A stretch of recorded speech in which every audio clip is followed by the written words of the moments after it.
Welcome to the Slop Farm. Enjoy the video. In this video, I will explain how to fill out Schedule of Form 1040. First, you need to determine if itemizing your deductions is more beneficial than taking the standard deduction.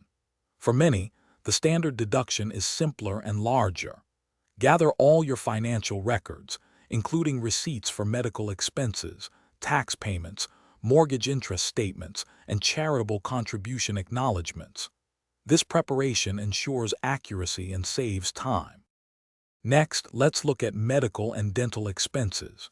You can deduct the amount of these expenses that exceeds 7.5% of your adjusted gross income. This includes payments for doctors, dentists, hospital stays, and prescription medications.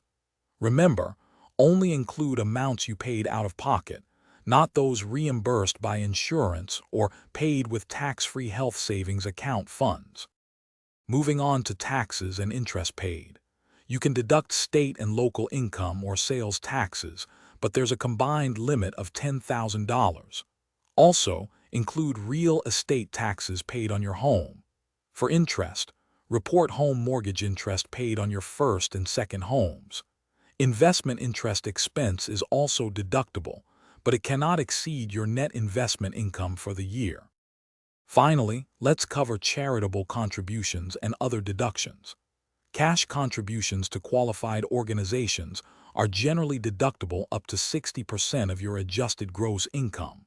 Non-cash contributions typically have a 50% limit.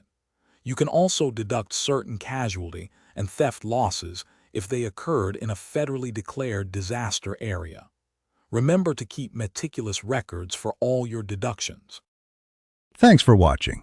Consider subscribing if we helped you today.